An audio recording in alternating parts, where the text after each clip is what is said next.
every Tuesday I would take my grandson swimming while my daughter-in-law went to her book club. But that day my grandson said nervously, "Grandma, Mommy doesn't read books." Horrified, I decided to secretly follow her the next Tuesday. What I discovered left me panicked. Don't forget to subscribe to the channel and comment where you're watching from. I have learned, in my 67 years on this earth, that the most devastating secrets often arrive wrapped in innocence. They come through children's mouths, tumbling out like pebbles that start avalanches. That Tuesday afternoon in late September, as I drove my grandson Mark home from the Riverside Community Pool in suburban Portland, I had no idea that my life, and the lives of everyone I loved, was about to fracture along fault lines I didn't know existed. Mark sat in the back seat, his dark hair still damp, chlorine-scented, his Spider-Man towel bundled on his lap. Usually, he chattered the entire drive, recounting his underwater adventures, his improving backstroke, the diving board he'd finally conquered. But that day, silence filled my Honda like water rising in a sealed room. "Everything all right, sweetheart?" I glanced in the rearview mirror, catching his reflection. His 8-year-old face was pinched with something I couldn't immediately identify. Worry? Fear? Grandma Annette. He hesitated, picking at a loose thread on his towel. "Can I ask you something?" "Of course, darling. Anything." "What's a book club?" I smiled, keeping my eyes on the road as we turned onto Maple Street. "Well, it's when people get together to discuss books they've all read. They talk about the stories, the characters, what they liked or didn't like. Your mother goes to one every Tuesday, doesn't she?" The silence that followed lasted too long. When I looked in the mirror again, Mark was staring out the window, his small hands clenched around the towel. "Mark?" "Grandma." His voice came out small, strained. "Mommy doesn't read books." I nearly swerved into the wrong lane. "What do you mean?" "She doesn't read books," he repeated, and now I heard it clearly. The nervousness, the burden of a secret too heavy for his narrow shoulders. I've never seen her read a book, not ever. And last week, when I asked her what book her club was reading, she got really quiet and said I should mind my own business. He paused, then added in a whisper, "She looked scared, Grandma." My hands tightened on the steering wheel. Rose, my daughter-in-law, had been attending this supposed book club for 6 months now. Every Tuesday evening, regular as clockwork, she'd kiss my son Joseph goodbye, drop Mark at my house for a swim lesson and dinner, and drive off in her silver Toyota. She'd return around 9:30, always looking exhausted, sometimes with red-rimmed eyes she'd blame on allergies or a sad ending. "Maybe she reads on her tablet," I offered, trying to reassure him, and myself. "Lots of people do that now." "Maybe." But Mark didn't sound convinced, and neither was I. When we pulled into their driveway on Willow Creek Road, a tidy, split level in a development that had sprouted up 5 years ago, I helped Mark gather his swim gear. Rose's car was already there, though it was only 4:30. Her book club didn't start until 6. "Does Mommy seem okay to you?" I asked carefully, crouching to Mark's eye level on the front walk. "Happy?" He shrugged, but his eyes darted toward the house. "She's been different. Dad says she's just tired from work." He bit his lip. "But sometimes I hear them arguing at night, and Mommy cries a lot when she thinks nobody's listening." A cold finger traced down my spine. "What do they argue about?" "Money, mostly, and someone named Ray. Dad gets really angry when she mentions Ray." Ray. I didn't recognize the name, but it lodged in my mind like a splinter. Rose opened the door before we reached it, her smile too bright, too fixed. She was 34, pretty in an understated way, with auburn hair usually pulled back in a practical ponytail. Today, she looked pale beneath her makeup, and I noticed, now that I was looking, the tremor in her hands as she reached for Mark's swim bag. "How was the pool, honey?" "Good. I did 8 laps." Mark's earlier tension evaporated in his mother's presence, or perhaps he'd simply learned to hide it. He hugged her and disappeared into the house, leaving Rose and me on the threshold. "Thanks for taking him, Annette. You're a lifesaver." The gratitude in her voice sounded genuine, but underneath it I detected something else. Desperation? Relief? "It's always my pleasure. Rose?" I hesitated, choosing my words carefully. "Is everything all right? You look tired." "Just work stress." She glanced over her shoulder into the house, then back at me. Busy season at the office, you know how it is. Rose worked as a medical billing coordinator at a local clinic. Steady work, but hardly the kind that led to breakdown-level stress. I'd been a legal secretary for 30 years before retiring. I knew the difference between tired and terrified. And your book club tonight? I kept my voice light, conversational. What are you reading? The blood drained from her face so quickly I thought she might faint. Her hand clutched the door frame. Oh, we're between books right now, just discussing what to read next. She was lying. The knowledge settled in my chest like a stone. Well, have a good time, I said, watching her carefully. Joseph's working late again? Until 7 probably. Big project deadline. Her relief at the topic change was palpable. I'll drop Mark at your place around 5:45 if that's okay? Of course. I walked back to my car, my mind racing. In the side mirror, I watched Rose close the door, saw her lean against it for a moment before disappearing into the house's interior.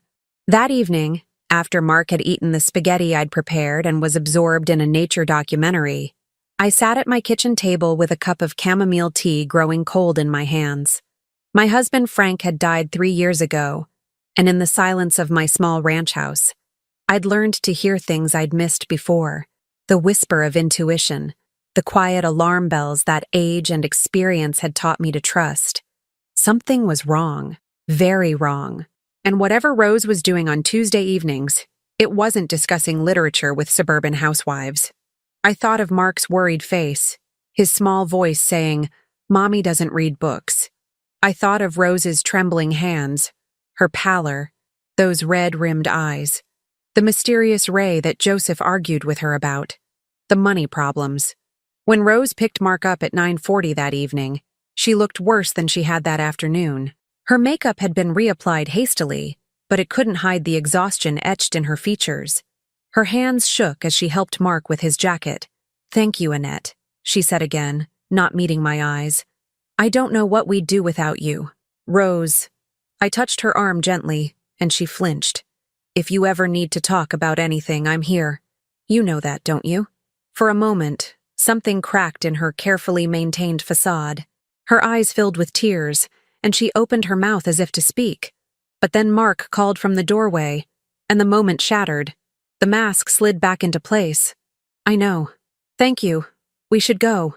I watched them drive away, Rose's taillights disappearing down the quiet suburban street, and made a decision. Next Tuesday, I wouldn't just take Mark swimming and wait innocently at home. Next Tuesday, I would follow my daughter-in-law to her book club. I would uncover whatever secret she was hiding, whatever was eating away at her from the inside.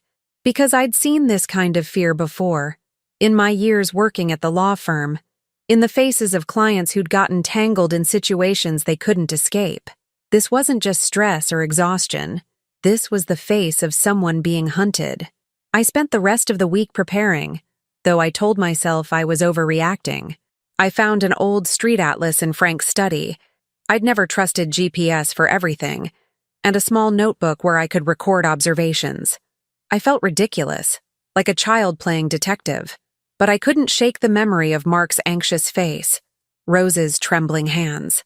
On Monday evening, Joseph stopped by with Mark for a quick visit. My son looked haggard, 20 pounds heavier than he'd been at his wedding 8 years ago, his hairline receding faster than his 36 years warranted.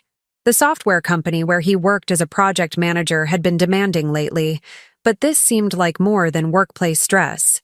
"Mom, can we talk?" he asked, after Mark had gone into the backyard to play with the bird feeders. "Of course, sweetheart." He sank into Frank's old armchair, the leather creaking beneath him. "It's about Rose." My heart rate accelerated. "What about her?" "She's been—" He rubbed his face with both hands. "Different. Distant. These Tuesday book clubs, I don't know. Something feels off about them. She comes home exhausted. Sometimes her eyes are all red like she's been crying. And when I ask about it, she shuts down completely. Have you asked her directly what's wrong?" "Of course I have. She says everything's fine, just work stress and the book discussions get emotional sometimes." He laughed bitterly. "Emotional books. As if I'm supposed to believe that." I thought carefully before speaking. Joseph, has Rose seemed afraid? To you? He looked up sharply. Afraid? Of what? I don't know. I'm just asking. There's this guy, he said slowly. Ray something. Ray Thornton, I think. She mentioned him a few months ago. Said he was an old friend who'd contacted her on social media. Wanted to catch up. I didn't think much of it at first, but then I saw texts on her phone. Nothing inappropriate, but he keeps asking to meet her, and she keeps saying no. And recently, he trailed off. Recently what? Recently, I think she's been scared. Of him. When his name comes up, she goes pale. But she won't tell me why. Won't explain who he really is or what he wants. Joseph's hands clenched into fists. I'm her husband. Why won't she trust me? I reached across and squeezed his arm. Maybe she's trying to protect you. Or herself. Sometimes people carry burdens alone because they're ashamed. Or because they think they can handle it themselves.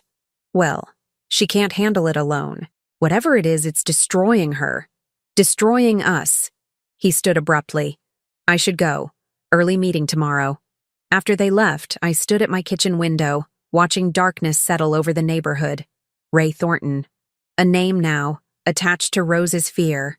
Someone from her past. Someone she was refusing to see. Someone Joseph knew about but didn't understand. Tomorrow was Tuesday. Tomorrow, I would discover what Rose was really doing every week. Tomorrow, the mystery that had been building like thunderclouds on the horizon would finally break open. I just didn't know yet what storm was coming, or whether I was prepared to weather it. Tuesday arrived with unseasonable rain, the kind of persistent Oregon drizzle that turns the world gray and blurs the boundaries between earth and sky. I picked Mark up from school at 3:15, as usual, and took him to the Riverside Community Pool for his lesson. He seemed quieter than normal, more withdrawn, but I didn't press. Children sense when adults are preoccupied, and I was certainly that. My plan was simple. After dropping Mark at home around 4:30, I would position myself down the street from their house and wait for Rose to leave for her book club. Then I would follow her, maintaining enough distance to avoid detection, but staying close enough not to lose her in traffic. It felt invasive, deceitful, but every time doubt crept in, I remembered the terror in Rose's eyes, the way her hands trembled, Mark's worried voice saying, "Mommy doesn't read books." At 4:40, I parked 3 houses down from the split level on Willow Creek Road, partially concealed behind a neighbor's overgrown rhododendron. The rain provided additional cover, limiting visibility. I felt absurd, a 67-year-old woman playing private investigator in her sensible Honda. But I stayed.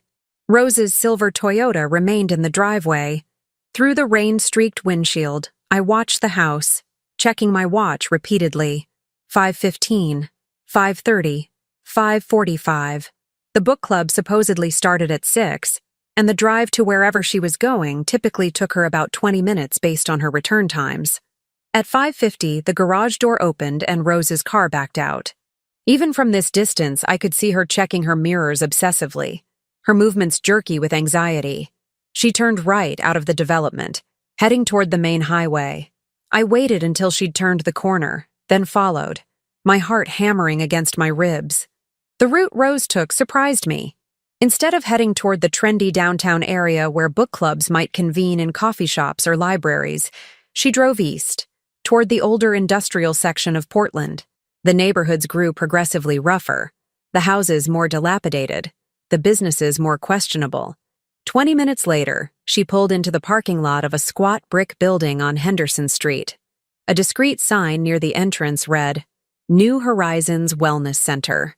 I parked across the street behind a delivery van, watching as Rose sat in her car for several minutes, her head bowed, before finally getting out and walking quickly to the entrance.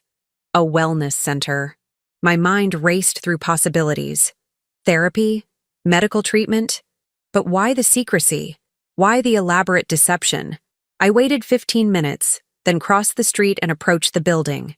Through the glass doors, I could see a small reception area with generic landscape prints on the walls and a young woman behind a desk. A placard beside the entrance listed services: substance abuse treatment, individual counseling, group therapy, family support programs. The truth hit me like a physical blow. Substance abuse treatment. Rose was in recovery. The book club was group therapy, or counseling sessions, or support meetings. That's why she came home exhausted with red-rimmed eyes. That's why she couldn't tell Joseph, couldn't explain to Mark, couldn't trust anyone with the truth. My daughter-in-law was fighting addiction, and she was doing it completely alone. I stood in the rain, water soaking through my jacket, trying to process this revelation. Part of me wanted to burst through those doors and wrap Rose in my arms, tell her she didn't have to face this by herself. But another part, the part that had learned patience and discretion through decades of handling sensitive legal matters, warned me to wait, to understand more before revealing what I knew. I returned to my car, shivering, my mind churning. How long had Rose been struggling? What substance? How had no one in the family noticed? Or had we noticed and simply chosen not to see? And then I remembered Ray Thornton, the mysterious man from Rose's past, the one she refused to see, the one who made Joseph angry, the one who terrified her. A former partner in addiction, perhaps? A dealer? Someone who represented the life she was trying to leave behind? I was still sitting there, trying to piece together the fragments, when another car pulled into the wellness center's parking lot. A black Dodge Charger, aggressive and gleaming despite the rain.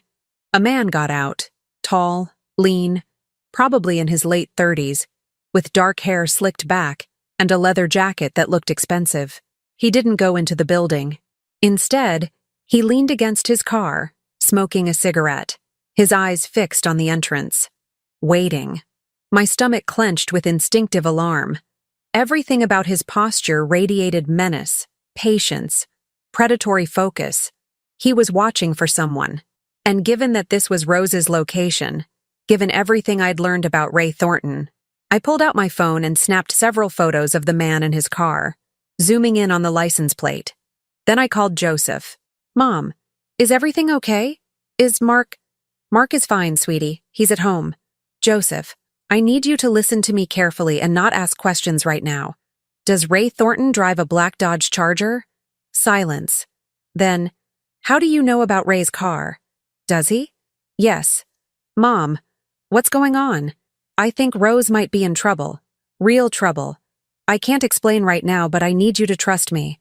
Don't call her, don't text her. Just go home and stay with Mark. Lock the doors. I'll explain everything soon." "You're scaring me." "Good. Be scared. Be cautious. Just do what I'm asking, please." I hung up before he could protest further. My hands were shaking now, but not from cold. The man outside the wellness center had finished his cigarette and lit another. Still waiting. Still watching. Rose had been inside for over an hour now.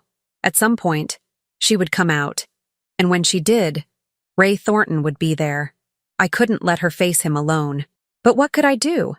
I was a retirement-age widow with no experience in confrontation, no physical strength to intervene if things turned violent. I reached for my phone again, considering calling the police.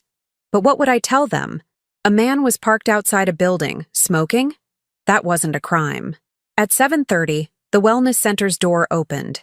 Several people emerged in a small group, talking quietly. Rose wasn't among them. Ray Thornton straightened from his car, alert now, watching each person carefully. Another 15 minutes passed. Then Rose came out alone, her jacket pulled tight around her, her head down against the rain. She was 10 feet from her car when Ray pushed off from his Charger and called her name. "Rose, we need to talk." Even from across the street, even through the rain and the closed windows of my car, I could see Rose freeze. Her whole body went rigid with fear. "I told you not to come here," she said, her voice barely audible but carrying the sharp edge of panic. "And I told you we've got unfinished business." Ray moved closer, not threatening yet, but definitely intimidating. "You owe me, Rose. $12,000 doesn't just disappear because you decided to get clean and play happy housewife. $12,000. My mind reeled. What kind of debt? For what? "I'm paying you back," Rose said. "I've been sending you money every month. $200 a month? At that rate, I'll be dead before you're square with me. Ray's voice hardened. I need the full amount. Now. Or we're going to have problems. I don't have it. You know I don't have it. Then get it. Rob a bank. Max out your credit cards. Ask your rich husband. He smiled, and even from my distance I could see how cold it was. Or maybe I should ask him myself. Tell him some interesting stories about your past. About where you were 3 years ago. What you were doing. Who you were doing it with. You promised you wouldn't. I promised a lot of things before you cut me off and disappeared into your perfect suburban life. Promises change when people don't honor their debts. Rose's hand went to her car door, but Ray stepped between her and the vehicle, not touching her, but blocking her escape. You've got 2 weeks, Rose, 14 days. Find the money, or I start making calls. To your husband. To your kid's school, to that nice clinic where you work. He leaned closer. Maybe I'll even tell the counselors inside about some of the things we used to do to get our fixes. Wonder how that'll affect your recovery program. He stepped back then, returning to his car with the casual confidence of someone who knew he'd already won. The Charger's engine roared to life, and Ray pulled out of the parking lot, disappearing into the rain-soaked evening. Rose stood frozen by her car for a long moment. Then she collapsed against the driver's door, her shoulders shaking with silent sobs. I sat in my own car, gripping the steering wheel so hard my knuckles ached. Rage burned through me. Rage at Ray Thornton for his cruelty. Rage at whatever circumstances had led Rose into addiction and debt. Rage at my own helplessness in this moment. But beneath the rage, something else crystallized. Determination. Rose was in treatment, fighting to rebuild her life. But Ray Thornton represented her past, a past that wouldn't release its grip, that threatened to destroy everything she was working toward. He had leverage, debt, secrets, shame, and he was using it to extract money she didn't have, threatening her family, her recovery, her entire future. She needed help, but she'd been too proud or too frightened to ask for it. Well, she was going to get it whether she asked or not.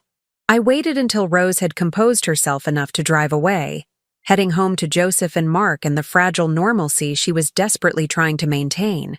Then I pulled out my notebook and wrote down everything I'd witnessed.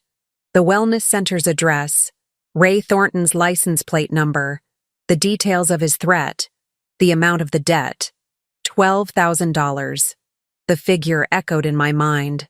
A substantial sum, but not impossible, not insurmountable. Frank had left me comfortable when he died. The house was paid off, my retirement secure, my savings more than adequate for my modest needs.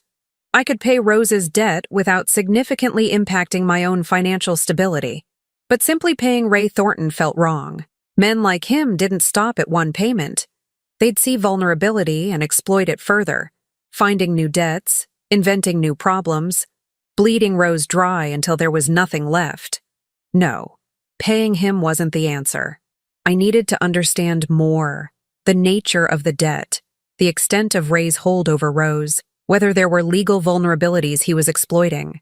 I needed leverage of my own, and I needed to do all of this without Rose knowing I'd been following her, without exposing her secret to Joseph before she was ready, without making things worse. As I drove home through the darkened streets, rain hammering on the roof of my car, I realized I was entering territory I'd never navigated before. This wasn't filing legal documents or managing office politics. This was something darker, more dangerous. But I'd made a promise to myself, standing in that parking lot, watching my daughter-in-law sob against her car. I would help her. I would protect her. And I would make sure Ray Thornton never threatened her again, even if Rose didn't know she had an ally yet. Even if it meant stepping outside every comfort zone I'd ever known. The game had changed, and I was all in. The next morning, I sat in my kitchen nursing black coffee and staring at the notebook where I'd recorded everything from the previous night. Rain continued to batter Portland, turning the world beyond my windows into a watercolor blur. My head ached from lack of sleep. I'd spent most of the night researching addiction recovery, debt collection laws, and anything I could find about threatening behavior and extortion. At 8:30, my phone rang. Joseph. Mom, what happened yesterday? You scared me half to death, and then you wouldn't answer when I called back. I'm sorry, sweetheart. I was following up on something and couldn't talk. Is everything all right at home? Define all right. His voice carried the weight of exhaustion. Rose came home last night looking like she'd seen a ghost, locked herself in the bathroom for 20 minutes. When she came out, her eyes were so swollen I thought she was having an allergic reaction. But she wouldn't talk about it, just said she was fine and went to bed. Guilt twisted in my stomach. I'd watched her break down in that parking lot and done nothing to comfort her. But approaching her then would have revealed my surveillance, and instinct told me she wasn't ready for that confrontation yet. Joseph, I need to ask you something, and I need you to be completely honest. Has Rose asked you for money recently? Large amounts? The pause lasted too long. How did you know? Just answer the question. 3 weeks ago, she asked if we could take out a home equity loan. $15,000. She said it was for some investments, opportunities through someone she knew. I said no. We're already stretched thin with the mortgage and Mark's expenses. She got really upset, said I didn't trust her judgment. He sighed. We fought about it for days. She finally dropped it, but the tension's been horrible ever since. $15,000. More than the $12,000 Ray had demanded. She'd been trying to pay him off and have something left over, probably for emergencies or to cover her tracks. Has she mentioned Ray Thornton lately? Not since I told her I didn't like her communicating with an ex. Wait, is this about him? Mom, what's going on? I'm not entirely sure yet. But Joseph, I need you to do something for me. Don't push Rose about the money or about Ray. Just be patient with her, be kind.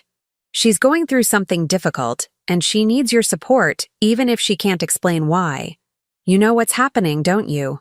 You found something out yesterday. I'm working on understanding it. Trust me a little while longer. And Joseph, does Rose have family she could turn to? Parents? Siblings? Her parents died in a car accident when she was 19. She's got a half-brother somewhere in California, but they haven't spoken in years. Falling out over their parents' estate, I think. She's always been pretty alone in the world. His voice softened. That's one of the things I loved about her when we met. She seemed like she needed someone to love her, to give her a real family. I thought I could do that for her. After we hung up, I sat motionless, pieces clicking together. Rose had no family support system.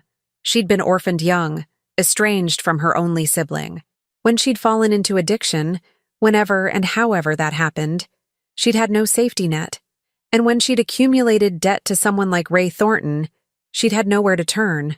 Until she met Joseph. Until she found stability, got clean, built a new life. But the past had followed her, and now it demanded payment. I spent the rest of Wednesday researching. Using the license plate number I'd photographed, I ran an online vehicle registration search. The Charger was registered to Raymond Arthur Thornton, age 38, with an address in East Portland.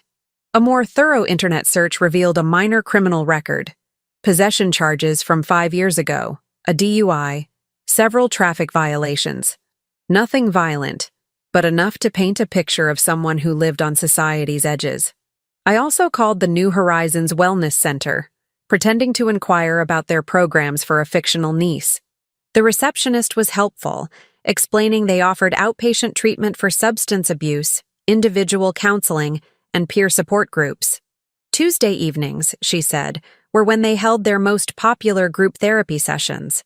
Everything confirmed what I'd already concluded.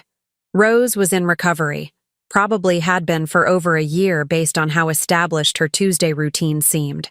She was doing the hard work of getting clean, and Ray Thornton was threatening to destroy it all. On Thursday afternoon, I did something I hadn't done in 3 years. I called Mitchell Saperstein, the senior partner at the law firm where I'd worked before retiring. Mitchell had always liked me, respected my judgment, and owed me favors from the years I'd covered for his mistakes and managed his chaotic schedule. Annette, what a wonderful surprise.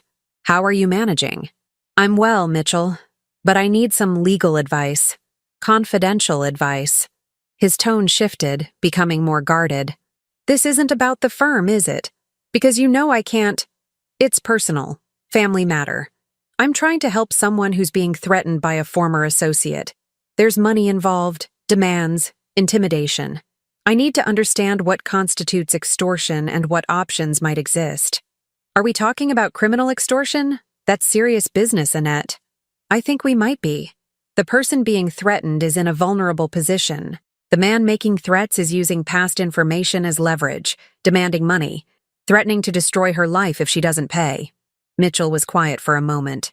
The person being threatened, is she willing to go to the police? Not yet. Maybe not ever. There's shame involved, and exposure would cause significant damage to her family. That's what makes extortion effective, Mitchell said grimly. The victim's own fear becomes the weapon. But, Annette, if this person won't press charges, won't testify, there's limited legal recourse.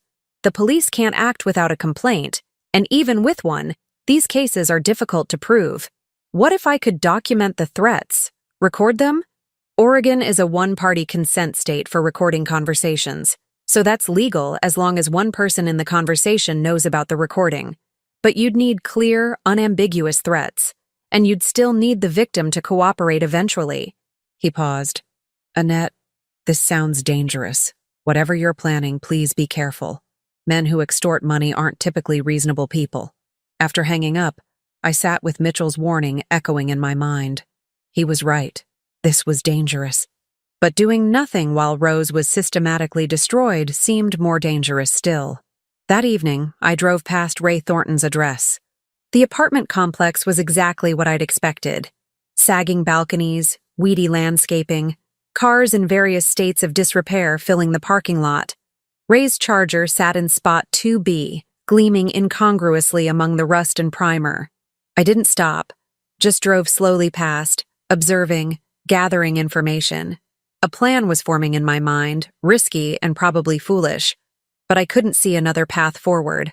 On Friday, Rose called me, the first time she'd initiated contact beyond our Tuesday arrangements. Annette, I'm sorry to bother you, but would you be able to take Mark this Saturday? Joseph and I need to discuss some things, and I'd rather Mark not be around for the conversation. Her voice sounded hollow, defeated. My heart broke for her. Of course, sweetheart.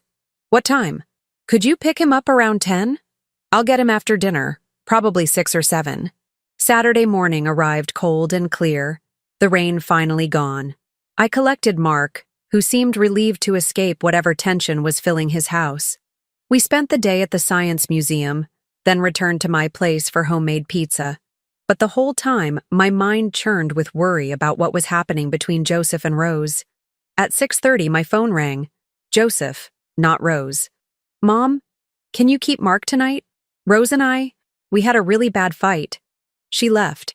She won't answer her phone and I don't know where she went. Ice flooded my veins. What did you fight about? Money, Ray, everything. I finally pushed her to tell me the truth about what's been going on, and she completely shut down, started crying, said I wouldn't understand, that she'd ruined everything. Then she grabbed her keys and left. His voice cracked. Mom, I'm scared. What if she does something stupid? What if... She won't. Rose is stronger than you think. Did she take anything with her? Clothes, belongings? Just her purse and phone. Her car's gone. Then she's probably somewhere thinking, trying to clear her head. Give her space. She'll come back when she's ready. But after I hung up, my own certainty wavered. A woman in crisis, fighting addiction, drowning in debt, cornered by threats and secrets. What might she do? Where might she go? The answer came to me with sickening clarity. She might go to Ray Thornton. She might try to reason with him, beg for more time, offer something other than money to reduce her debt. I grabbed my jacket and keys. Mark was watching a movie in the living room, absorbed and content. I couldn't take him with me, but I couldn't leave him alone either. I called my neighbor Glenda, a retired teacher who'd known Mark since he was born. Glenda, I have an emergency. Can you come sit with Mark for an hour or two? He's watching TV and won't be any trouble. Of course, Annette. Is everything all right? I hope so. I'll explain later. 10 minutes later, with Glenda settled on my couch and Mark happily munching popcorn, I drove toward East Portland, toward Ray Thornton's apartment, toward whatever confrontation might be unfolding there. The parking lot was half empty when I arrived at 7:40. Rose's silver Toyota sat 3 spaces from Ray's Charger, and lights blazed in apartment 2B on the second floor. I parked at the far end of the lot and sat there, hands trembling on the steering wheel. What was I doing? I was a 67-year-old widow with no plan, no backup, no real idea of what I'd find or how to handle it. But Rose was up there, possibly in danger, and I was the only person who knew where she was. I pulled out my phone and opened the voice recording app, pressing record and slipping the phone into my jacket pocket. Then I got out of the car and climbed the external stairs to the second floor, my heart hammering so hard I thought it might burst through my chest. Apartment 2B.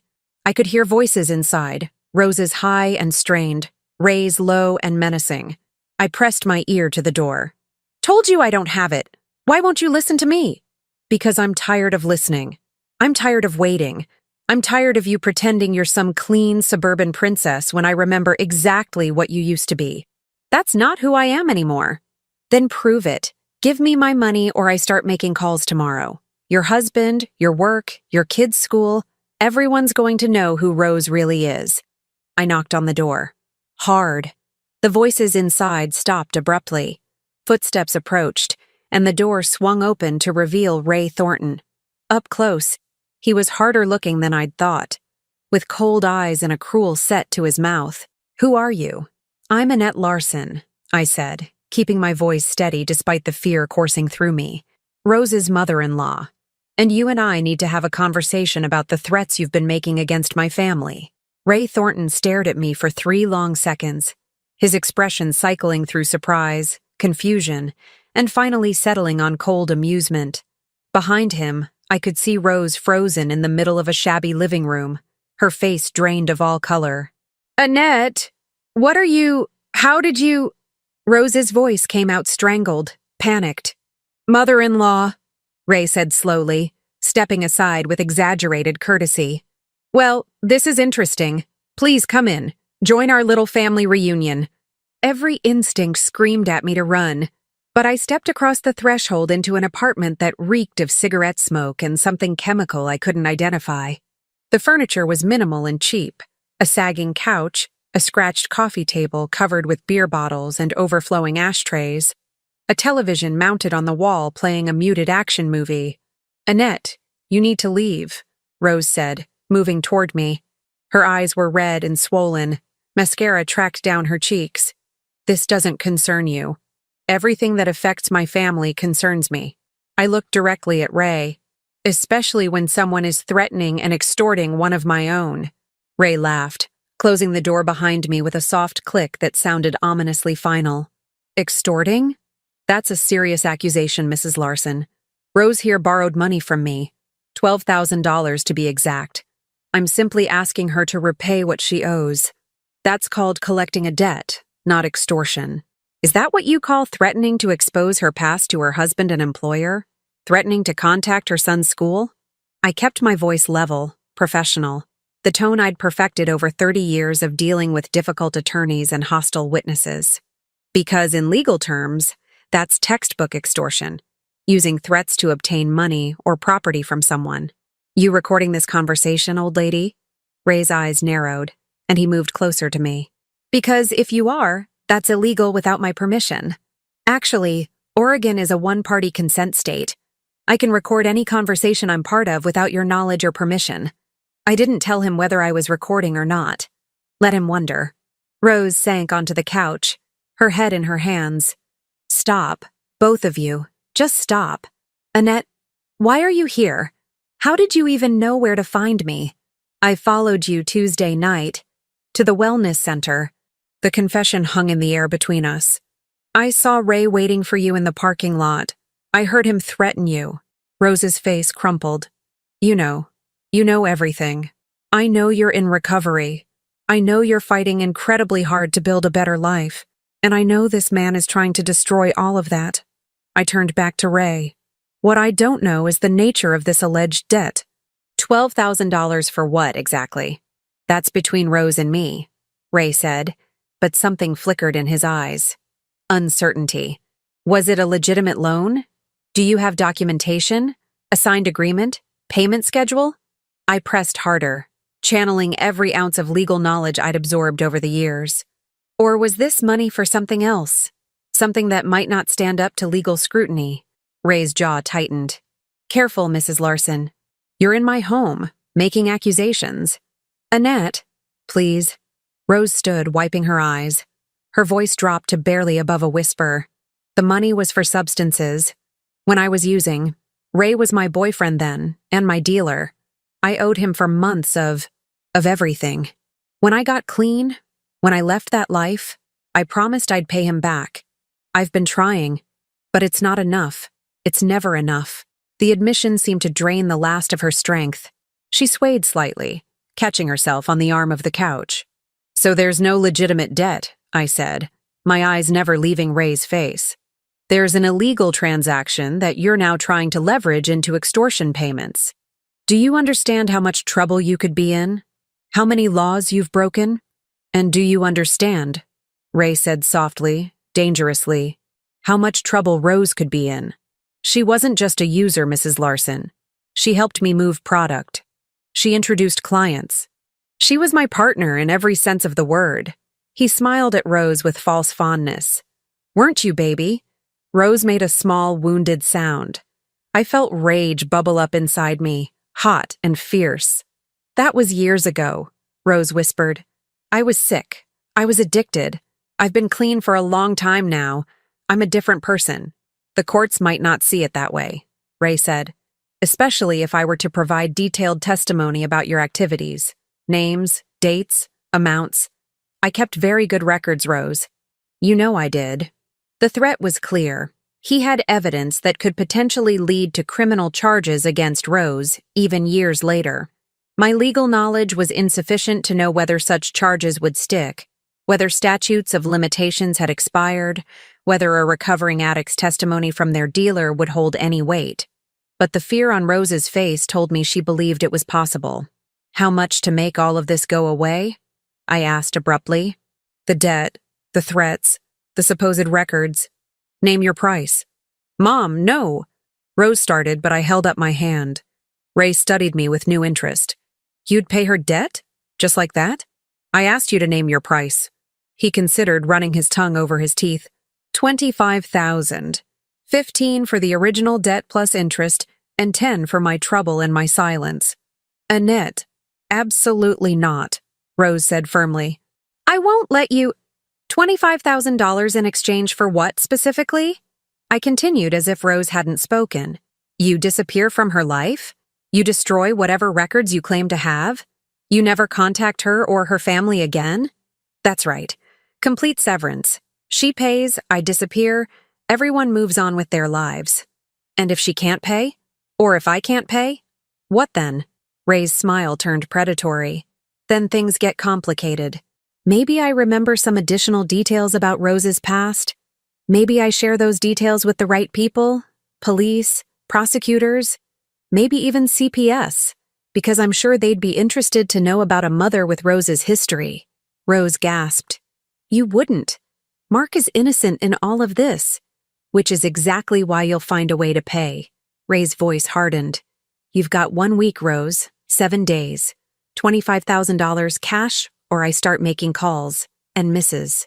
Larson, if you're thinking about going to the police with your little recording, remember that Rose has far more to lose than I do. My record is already marked, but her? She's got a whole respectable life that could come crashing down. Are you willing to risk that? The calculation was brilliant and brutal. He'd effectively made Rose complicit in his extortion by threatening her with her own past. Any move against him endangered her as well.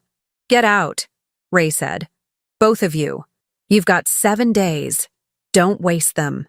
In the parking lot, under the harsh glare of sodium lights, Rose finally broke down completely. She leaned against her car, sobbing so hard she couldn't breathe. I wrapped my arms around her. This young woman I'd welcomed into my family 8 years ago, who I'd never really known until now. I'm so sorry, she kept saying. I'm so sorry, Annette. You must hate me. Joseph's going to leave me. I'm going to lose Mark. I'm going to lose everything. Stop, I said firmly, holding her tighter. Listen to me, Rose. You are not going to lose anything. Do you hear me? We're going to fix this. How? There's no fixing this. Even if you paid him, and you absolutely will not, he'll just come back for more. Men like Ray, they never stop. And if we go to the police, he'll tell them everything. I could go to jail, Annette. I could lose custody of Mark. Then we don't go to the police. Not yet, anyway. My mind was racing, sorting through possibilities. But we're not paying him either. There has to be another way. There isn't. I've been thinking about this for months, going over every option. There's no way out that doesn't end with me destroyed. We sat in her car with the doors locked, the engine running for heat. Slowly, between hitching breaths and fresh waves of tears, Rose told me her story, how she'd started using painkillers after a car accident at 21, how the prescription had run out but the need hadn't, how she'd found other sources, harder substances, until she'd been in the full grip of addiction, how she'd met Ray at 28, and he'd become her boyfriend, her dealer, her entire world. We were together for 2 years, she said dully. The worst 2 years of my life. He kept me supplied, and I helped him expand his business. I'm not proud of it. I'm ashamed of every single thing I did during that time. How did you get clean? I overdosed, nearly died. Woke up in the hospital and something just clicked. I saw my future if I kept going. And it was a coffin. So I checked myself into a residential treatment program, spent 90 days getting clean. When I got out, I moved to a different part of the city, changed my phone number, cut off everyone from that life, including Ray. And Joseph? A ghost of a smile crossed her tear-stained face. I met him 6 months after I got out of treatment, at a coffee shop. He was kind and normal and everything I'd never had. I didn't tell him about my past. I was afraid he'd run. By the time I realized I should have been honest from the beginning, we were already married, already building a life together. I convinced myself the past was dead and buried. But Ray found you. 6 months ago, through social media, of all things. I'd forgotten about an old account I'd abandoned. He sent me a message saying we had unfinished business. At first I ignored him, but he kept pushing, kept threatening. Finally, I agreed to meet him once, hoping I could reason with him. That's when he told me about the debt. Said I owed him for everything he'd given me, for the risk he'd taken, for the business I'd helped him build then abandoned. And you've been trying to pay him ever since. $200 a month, all I could scrape together without Joseph noticing. But it's not enough. It'll never be enough. Fresh tears spilled down her cheeks. I thought about telling Joseph everything, but I was so afraid. Afraid he'd leave me. Afraid he'd think I was a terrible mother. Afraid Mark would find out someday that his mom is a former addict who helped deal substances. I held her hand tightly. Rose, being in recovery doesn't make you a terrible mother. It makes you human. And Joseph loves you. He's scared and confused right now, but he loves you. Not if he knows the truth. Not when he finds out everything I've done, everything I've lied about. We sat in silence for a long moment. Then I made a decision. You're going to go home. You're going to tell Joseph you need a little more time to explain everything, but that you love him and you're sorry for scaring him. Tomorrow, Sunday, you're going to come to my house. Just you. And we're going to figure out a plan. Annette? There's no plan. You heard Ray. 1 week. $25,000 or he destroys my life. Rose, I've spent 30 years working in law offices. I've seen situations that seemed hopeless turn around with the right strategy. Ray Thornton thinks he has all the power here, but he's wrong. We're going to find his weakness, and we're going to use it against him. What weakness? He's a criminal. He has nothing to lose. Everyone has something to lose, I said quietly.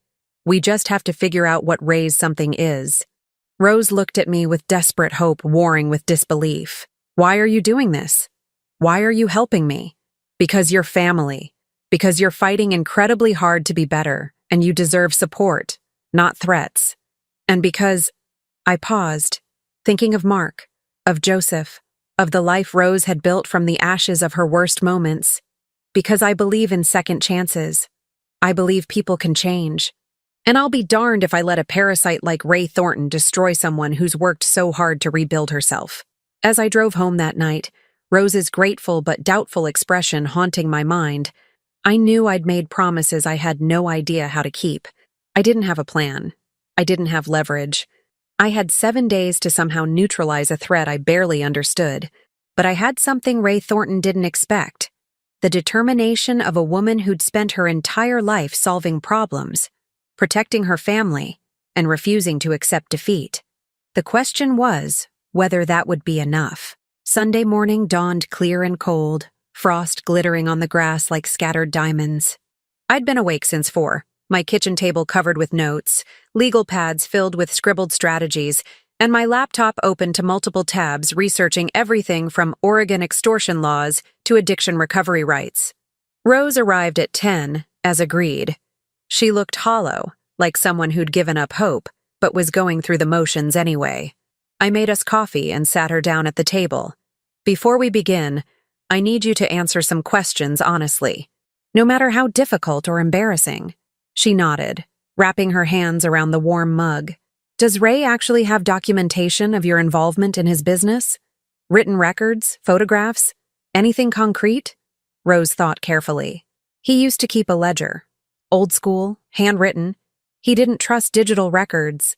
It had transactions, amounts, initials of clients. My initials were in there dozens of times. Initials aren't proof. A good attorney could argue those could be anyone. But he has text messages from my old phone. I didn't delete them before I got clean. Conversations about deals, deliveries. Pretty incriminating. From 3 years ago? Yes. And what's the statute of limitations in Oregon for drug-related offenses? I don't know. Hope flickered in her eyes. Does it matter? It might. For simple possession or low-level dealing, the statute might have already run out. But I'm not a criminal attorney. I'd need to verify. I made a note. What else does Ray have on you? You said you nearly died from an overdose. Was there a police report? Hospital records that might incriminate you? The hospital knew it was an overdose, but I wasn't arrested. They treated it as a medical emergency, and I went straight into treatment afterward. She paused. Annette, even if statutes have run out, even if he can't actually get me arrested, the damage to my reputation would be catastrophic. Joseph would still find out. Mark's school would still hear rumors. The clinic where I work would fire me. That's true. Which is why we need to neutralize Ray completely, not just his legal threats. I pulled out the notebook where I'd recorded his license plate, his address, everything I'd observed. Tell me about Ray's operation now. Is he still dealing? I assume so. It's all he knows. Does he work anywhere legitimate? Have any official income? He used to do occasional construction work under the table. I don't know if he still does. So his income is largely unreported.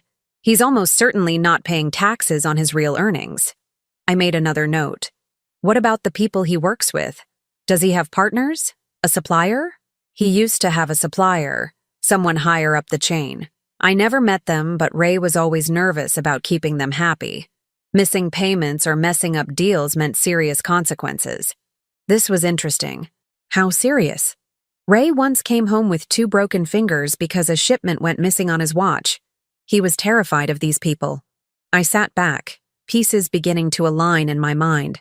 So Ray has his own debts, his own fears, his own vulnerabilities. He's not the apex predator he pretends to be. Maybe not, but he's still dangerous and desperate, which makes him even more unpredictable. Agreed, which is why we need to be smarter than him. I looked at Rose directly. I'm going to ask you to do something very difficult. I need you to tell Joseph everything, today, all of it. The color drained from her face. Annette, no, I can't. He'll be hurt and angry and confused. But he loves you, Rose. And more importantly, we need him on our side if we're going to handle Ray effectively. Secrets are Ray's weapon. We take that weapon away by exposing everything ourselves, on our own terms. He'll leave me. Take Mark. I'll lose everything anyway. Or he'll surprise you. You've been carrying this alone for so long. You've forgotten what it's like to have a partner. Someone to share the burden. I reached across and squeezed her hand. I'll be there with you when you tell him. I'll help explain. But it needs to happen today, because in 6 days Ray's deadline expires, and we need to be unified and ready. Rose sat silently for a long moment, tears streaming down her face. Finally, she nodded. Okay, I'll tell him. But what about Ray? What's the actual plan? The plan, I said slowly, is to give Ray exactly what he's afraid of. Not money, not compliance, but exposure to the people he fears most. Her eyes widened. You want to go after his supplier? Not directly. I want to make Ray believe we might. I want to create leverage that makes him more afraid of us than we are of him. How? I'm still working that out. But I think it starts with gathering more information about Ray's current operation, his patterns, his contacts, his vulnerabilities, and I think I know someone who might be able to help us. That afternoon, after Rose had gone home to prepare for the hardest conversation of her life, I made a phone call I never thought I'd make. To Tommy Breslin, a private investigator who'd occasionally worked with our law firm on sensitive cases. Tommy was in his 50s now, retired from the Portland Police Department after 20 years, with connections throughout the city's underground. Annette Larson. Now there's a voice from the past. What can I do for you? I need information on someone. Discreetly. A man named Raymond Arthur Thornton operates out of East Portland. I need to know his business, his associations, his current situation. Tommy was quiet for a beat. That name sounds familiar. Let me check my notes. I heard papers shuffling. Yeah, Thornton. Small-time dealer. Primarily prescription pills and synthetic substances. Known to Vice, but never enough evidence for a solid case. He's careful, operates through intermediaries. What's your interest? He's threatening someone I care about, extorting them. I need leverage to make him stop. Annette, if he's extorting someone, you need to go to the police. The victim has complications that make that difficult. I need another approach. Tommy sighed. I don't like this, but I owe you for that DeMarco case back in '09. Let me do some asking around. I'll call you tonight. At 6 o'clock, I arrived at Joseph and Rose's house. The tension was palpable from the driveway. Mark answered the door, his young face creased with worry. Hi, Grandma. Mom and Dad said we're having a family meeting. Am I in trouble? No, sweetheart. Nobody's in trouble. But the grown-ups need to talk about some important things. How about you play in your room for a bit? Inside, Joseph sat on the couch, his posture rigid, his face pale. Rose sat across from him, her hands twisted in her lap. The distance between them felt like miles. Mom. Joseph's voice was flat. Rose says you insisted on being here for this conversation. I did. Because what she needs to tell you is difficult and she needs support. And because I'm already involved, whether any of us intended it or not. I sat beside Rose, a physical show of solidarity. Joseph, I need you to listen with an open heart. Can you do that? I don't even know what I'm listening to yet. Rose took a shaking breath. I haven't been honest with you. About my past, about where I've been going on Tuesdays, about everything. And I'm so sorry. I'm so sorry. Over the next 45 minutes, Rose told her story. Her addiction, her relationship with Ray, her recovery, the emergence of the debt and threats. She held nothing back, and I watched my son's face cycle through shock, hurt, anger, betrayal, and finally, to my relief, a kind of devastated compassion.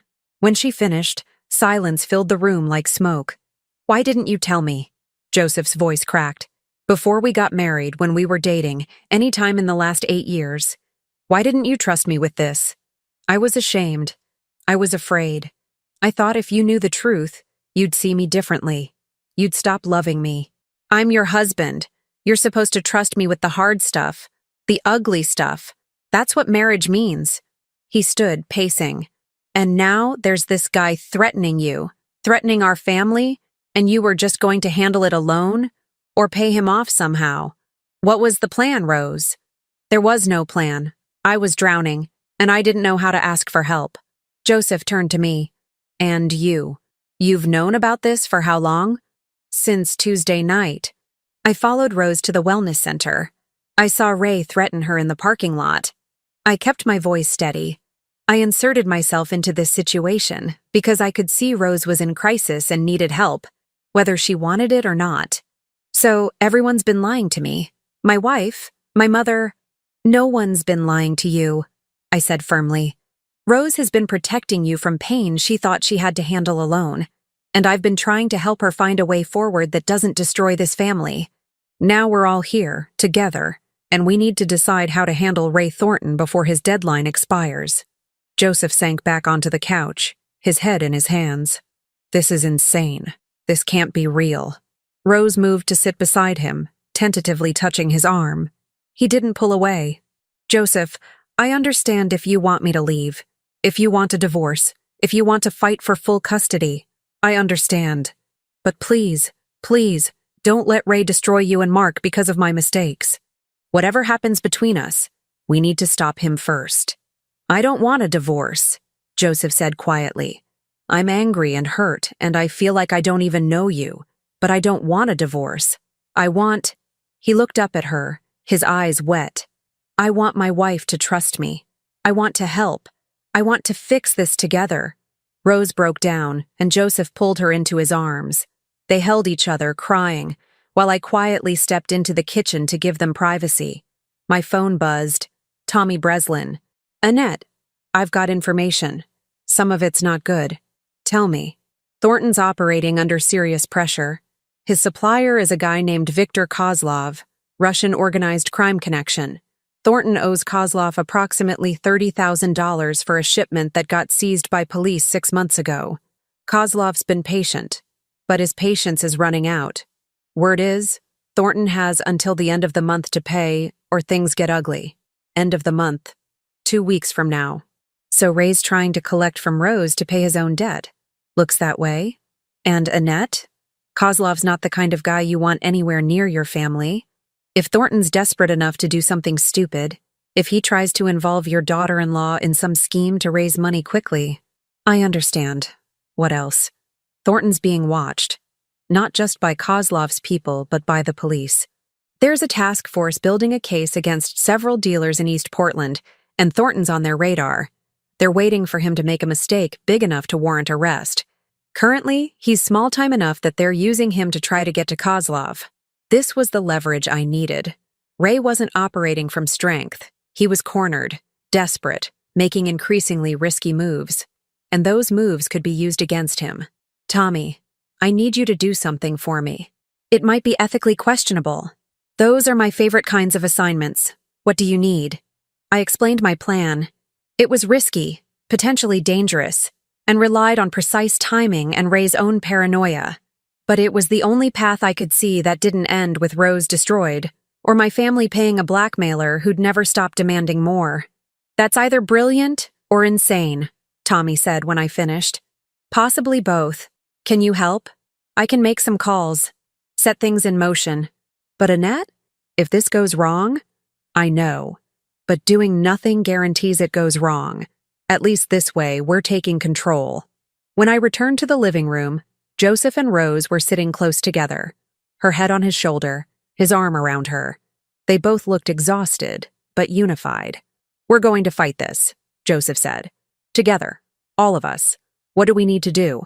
I sat across from them, feeling the weight of what I was about to set in motion. First, Rose needs to contact Ray. Tell him she's working on getting the money, that she needs 2 more days. Keep him calm, keep him waiting. And then we turn Ray's own game against him. We make him understand that threatening this family comes with consequences he can't afford. How? Rose asked. By making him more afraid of his own enemies than he is confident in his power over you. I looked at both of them. This is going to require trust. It's going to require acting abilities. And it might get uncomfortable. But if we do this right, Ray Thornton will disappear from your lives permanently. Not because we paid him, but because he'll have no choice. I don't understand, Joseph said. You will. But for now, I need you both to trust me. And Rose, I need you to make that phone call to Ray. Tonight. Tell him you're getting the money together, that you'll have it by Wednesday. Can you do that convincingly? Rose nodded slowly. I think so. But Annette, what are you planning? I'm planning to do what I've done for 30 years in law offices. Find the truth that changes everything and use it at precisely the right moment. I stood, gathering my purse. Make the call. I'll be in touch tomorrow with next steps. As I drove home through the dark streets of Portland, my phone rang again. Tommy. It's done. I've put the word out through my contacts.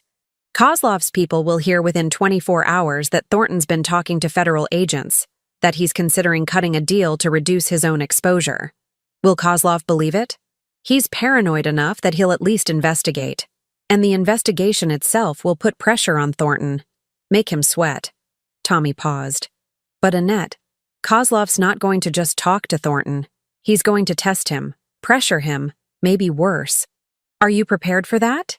I'm prepared to protect my family, whatever that requires. I hope you know what you're doing. So do I, Tommy. So do I. Monday morning arrived with the kind of crystalline clarity that makes Portland beautiful in autumn. Sharp blue skies, golden leaves, air so crisp it hurt to breathe. I sat at my kitchen table with coffee going cold in my cup, waiting for the pieces I'd set in motion to fall into place. At 9:15, Rose called. Her voice shook. I talked to Ray last night, told him I'd have the money Wednesday.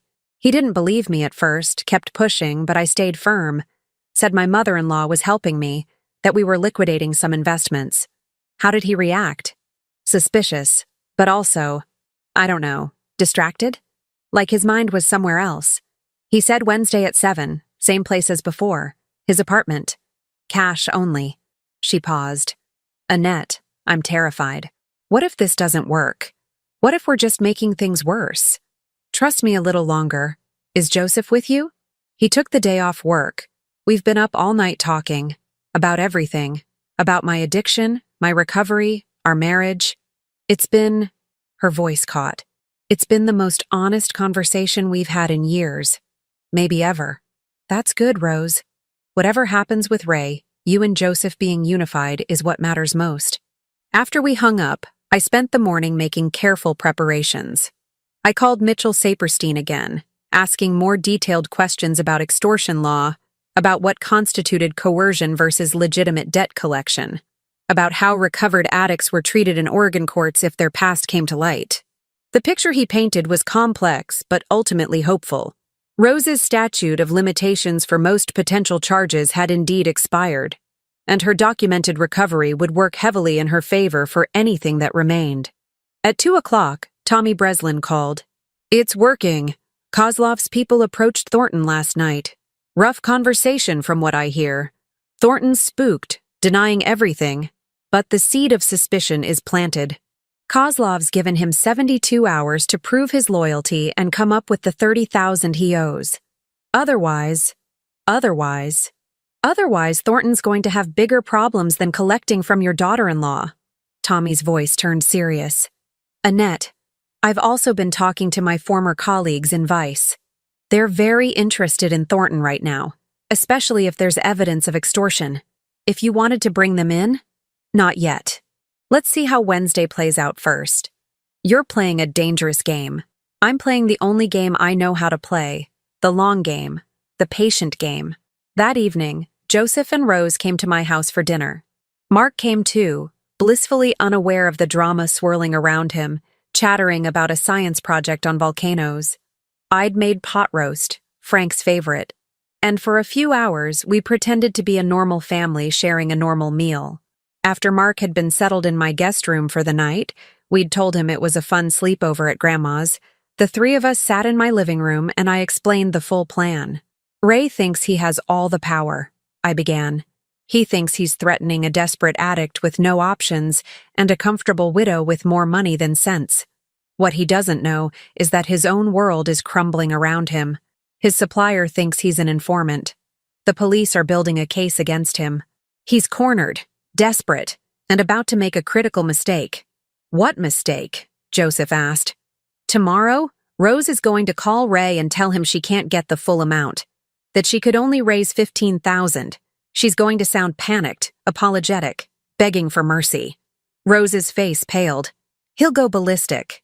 Exactly. He'll threaten, he'll rage, he'll make it absolutely clear that he's extorting you. And you're going to record the entire conversation. I pulled out a small digital recorder I'd purchased that morning. Oregon's one-party consent law means this recording is completely legal. It will document his threats explicitly. But you already recorded him on Friday, Rose said. That recording captured some threats, but not clearly enough. We need him to be absolutely explicit. To remove any possible ambiguity that this is extortion, not debt collection. I turned to Joseph. And that's where you come in. Joseph straightened. What do you need me to do? Wednesday evening, you and I are going to Ray's apartment. Together. While Rose stays somewhere safe with Mark. Absolutely not, Rose said immediately. I won't let you two confront him alone. It's too dangerous. It won't be alone. Tommy Breslin and a colleague of his will be parked nearby, monitoring the situation. And we're not going to confront Ray violently or even aggressively. We're going to present him with a choice. I looked between them. We're going to tell him the truth, that we know about his debt to Kozlov, that we know about the police investigation, that we have recordings of his extortion attempts, and we're going to offer him a way out. What way out? Joseph asked, confusion on his face. We're going to tell him that if he disappears from Rose's life permanently, destroys any records he has, never contacts her again, never speaks of her to anyone, we won't provide our evidence to the police or to Kozlov. We'll give him a chance to handle his own problems without adding criminal extortion charges to his troubles. Why would he believe we won't turn him in anyway? Rose asked. Because I'm going to give him something else. Something that makes our offer credible. I pulled out a sealed envelope from my desk drawer. This contains a letter, signed by me and notarized this afternoon. It states that if anything happens to anyone in our family, any suspicious accidents, any harm to Rose, Joseph, Mark, or myself, this letter and all accompanying evidence will be immediately delivered to both the Portland police and to Viktor Kozlov. It's a mutually assured destruction clause. He leaves us alone, we leave him alone. But if he ever comes near us again, he faces consequences from multiple directions. Joseph stared at me. Mom, this is like something from a crime thriller. You've thought of everything. I've had 3 days and 30 years of legal experience. I sincerely hope I've thought of everything. I looked at Rose. The question is whether you trust me enough to let us try this, because once we start, there's no going back. Rose sat silently for a long moment, tears sliding down her cheeks. Then she reached out and took my hand. Why are you doing this? Really? You could have just paid him off, made the problem go away with money. Why go to all this trouble? Take all these risks? Because paying him wouldn't make the problem go away. It would just postpone it. Men like Ray never stop, never have enough. They're parasites and they feed until there's nothing left. I squeezed her hand. Your family, Rose. You're a good mother, a loving wife, and a woman who's fought incredibly hard to overcome something that destroys most people. You deserve to live without fear. You deserve freedom from your past. And if I can help give you that, then that's what I'm going to do. Even though I lied to Joseph, even though I brought this danger to your family, you didn't bring danger to us. You brought yourself, flawed, human, struggling, but doing your absolute best. That's all any of us can do. I smiled at her. Besides, I've learned more about courage from watching you fight addiction than I learned in 67 years before that. You're stronger than you think. Tuesday passed in a blur of preparation and mounting tension. Rose made the call to Ray, her voice perfectly calibrated to sound desperate and apologetic. The recording captured his increasingly hostile threats, his explicit demands, his statement that $15,000 wasn't enough, and that he'd ruin her life if she didn't find the full amount. You've got until tomorrow night, Ray snarled on the recording. Bring me $25,000 or I start making calls. To your husband's office, to your kids' school, to Child Protective Services. I'll make sure everyone knows what kind of person you really are, what you did, who you were. Is that what you want? Rose's recorded voice breaking with manufactured panic. Please, Ray, I'm trying. I'm doing everything I can. Then do more. Steal it. Borrow it. I don't care how you get it. Just get it or face the consequences. When Rose played the recording back for Joseph and me, the rage on my son's face was frightening. This guy thinks he can threaten my wife? My son? Our life? Easy, I said quietly. Rage is useful, but only if we channel it correctly. Tomorrow night, you need to be calm, controlled, and absolutely united with me. Can you do that? He took several deep breaths, visibly working to compose himself. Yes. Yes, I can do that. Wednesday arrived with unusual warmth, as if autumn had briefly remembered summer. Rose spent the day with Mark at my house, trying to maintain normalcy while her whole world balanced on a knife's edge. She helped him with homework, made him lunch, played board games with mechanical focus. I could see the terror beneath her calm facade, but she held it together for her son's sake. At 5 o'clock, Joseph arrived. We'd agreed he would drive. His car was less recognizable than mine, and having him behind the wheel gave him a sense of control. We'd also agreed on our strategy, rehearsed our talking points, prepared for various possible responses from Ray. Rose hugged Joseph tightly at the door. Please be careful, both of you.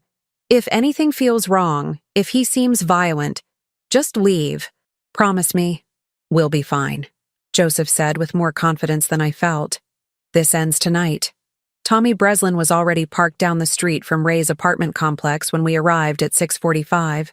He nodded at us as we passed, one hand resting on his phone.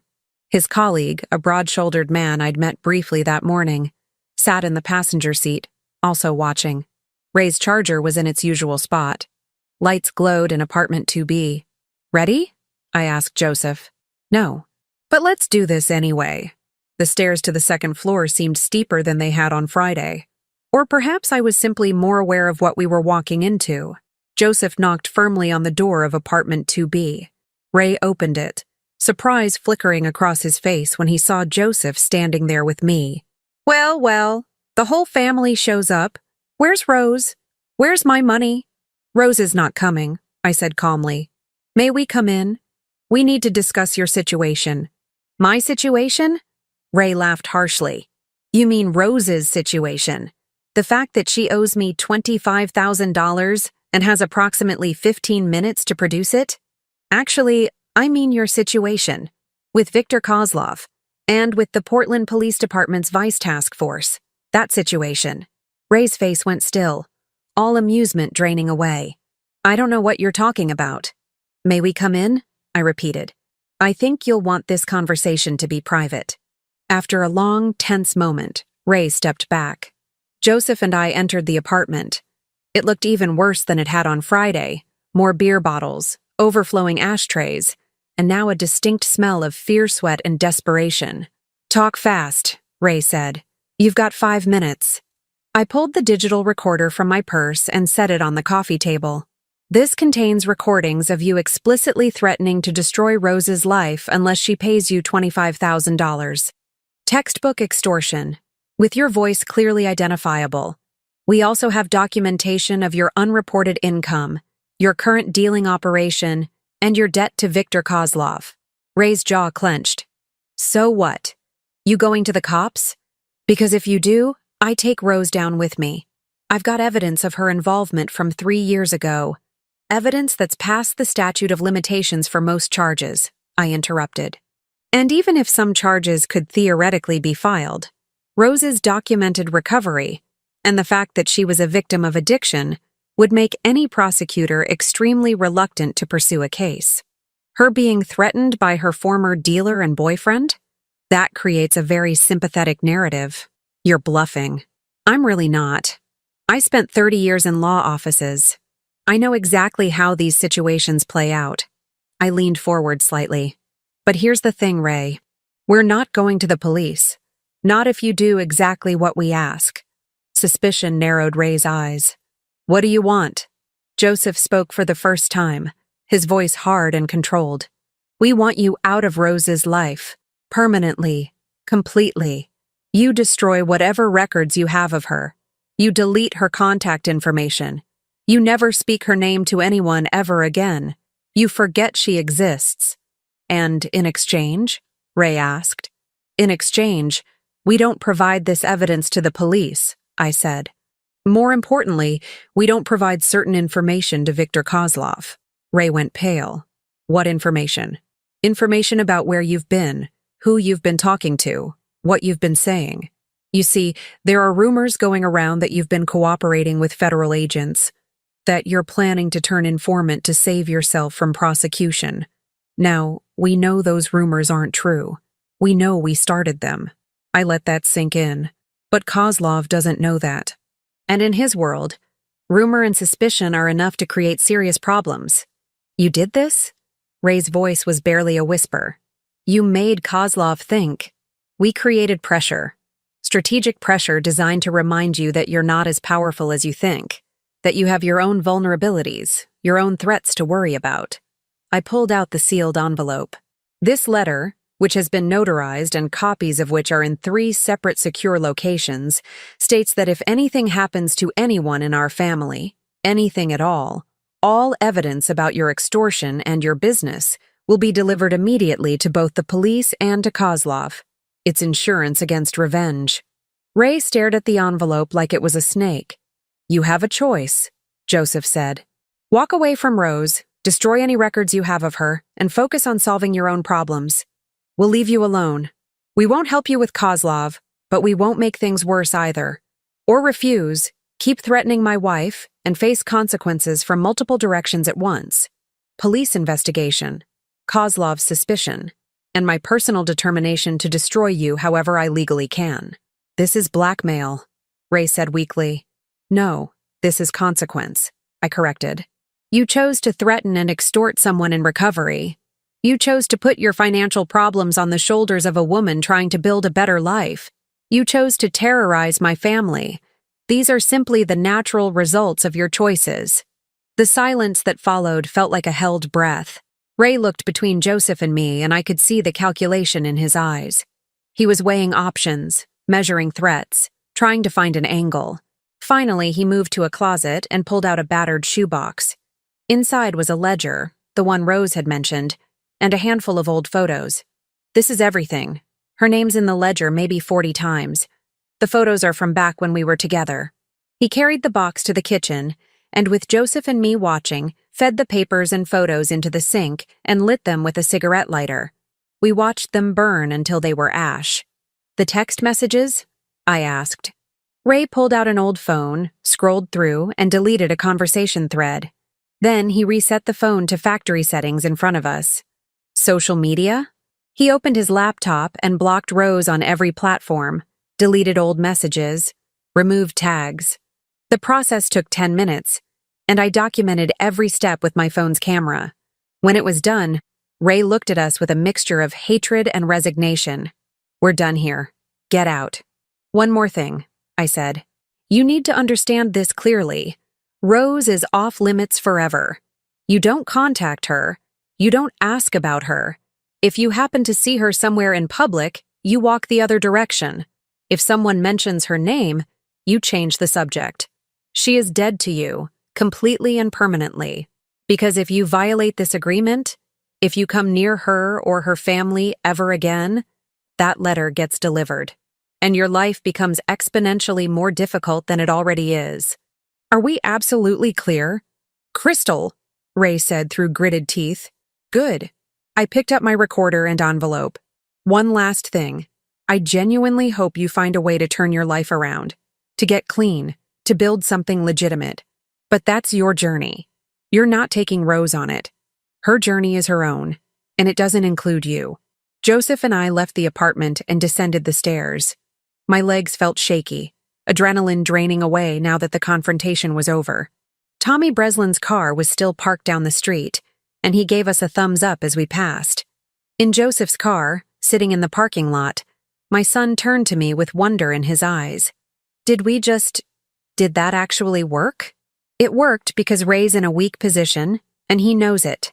Because we understood his vulnerabilities and exploited them. And because sometimes the right words at the right moment are more powerful than any amount of money. I let out a long, shaking breath. Also because I was absolutely terrified the entire time and very good at hiding it. Joseph laughed, almost hysterically. Mom, you were incredible. You just faced down a drug dealer with nothing but words and information. Who are you? I'm someone who loves her family. Someone who refuses to let parasites destroy the people she cares about. Someone who learned a long time ago that patience, preparation, and knowledge are the best weapons anyone has. I smiled at him. Also, someone who really needs a glass of wine and about 12 hours of sleep. We drove back to my house, where Rose was waiting with Mark already asleep in the guest room. When we walked through the door, she stood frozen, reading our expressions, trying to understand what had happened. "It's over," Joseph said simply. "Ray's gone. He destroyed everything he had on you. He knows that if he ever comes near you again, his entire life collapses. Rose, you're free." Rose's knees buckled. Joseph caught her, holding her as she sobbed. Not tears of fear this time, but release. Years of terror, shame, and desperate secret-keeping pouring out in a flood of relief. I left them alone, stepping into my kitchen to make tea I didn't really want, just to give them privacy. Through the doorway, I could hear Rose's broken voice. "I'm so sorry. I'm so sorry for everything." And Joseph's response, "I know. We'll work through it. Together. One day at a time. One day at a time." The recovering addict's mantra, now applied to a marriage that had been tested and survived. Not unscathed, but intact. Damaged, but still standing. 2 weeks later, Rose invited me to lunch. Just the two of us, at a quiet cafe near the wellness center. She looked different, lighter somehow, as if a weight she'd carried for years had finally been lifted. "I wanted to thank you," she said over soup and sandwiches neither of us was really eating, "for believing in me when I didn't believe in myself, for fighting for me when I was ready to surrender." "You fought for yourself," I corrected. "You got clean. You built a new life. You went to treatment every Tuesday even when it was hard. I just removed one obstacle from your path. One enormous obstacle." She smiled. "Joseph and I are in counseling now. Couples therapy, working through the trust issues, the communication problems. It's hard, but we're both committed to it. That's good. Marriage is work, but it's worth the work when both people are trying." And I told Mark, age-appropriate version, but the truth, that Mommy was sick for a while, that she took medicine that was bad for her, but she got help and got better. He asked a lot of questions, but he seemed to understand. She paused. He also said, "Grandma helped you, didn't she? Kids see more than we think." "They do indeed." Rose reached across the table and took my hand. "Annette, you gave me my life back. I don't know how to repay that." "You don't repay it. You live it. You stay in recovery, you love your family, you build the future you want. That's enough." I squeezed her hand. "And someday, maybe you help someone else who's drowning. That's how these things work. We save each other." As I drove home that afternoon, Portland spread out beneath an impossibly blue sky. I thought about Frank and the life we'd built together. He'd always said I was stronger than I knew, more capable than I believed.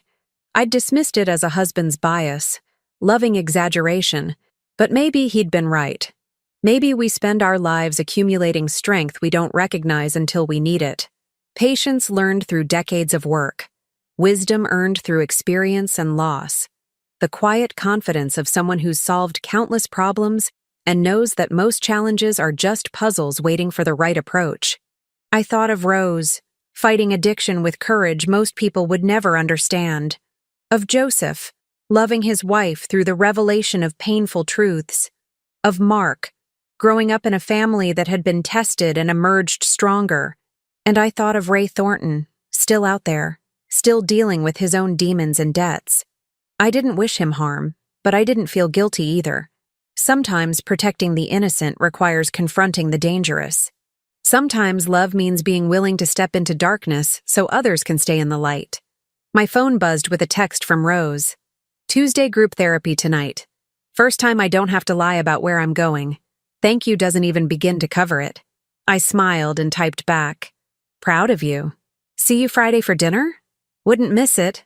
Love you, Annette." "Love you too, sweetheart." The sun was setting as I pulled into my driveway, painting the sky in shades of gold and rose. Inside my small ranch house, the silence felt peaceful rather than empty. Frank's chair still sat by the window. The kitchen table where I'd plotted strategy and made plans still bore the marks of my coffee cups. I was 67 years old. Too old for adventure, conventional wisdom would say. Too old for confrontation and danger and the kind of determined action I'd taken against Ray Thornton. But I'd learned something in these past few weeks. Age isn't about years lived. It's about wisdom accumulated, strength discovered, love deepened. I'd spent my life being careful, being sensible, staying within comfortable boundaries. And when it mattered most, I'd stepped outside all of those boundaries to protect my family. I'd faced down threats. I'd built strategies. I'd been patient and prepared, and ultimately victorious not through force but through intelligence. I wasn't the same woman I'd been 3 weeks ago.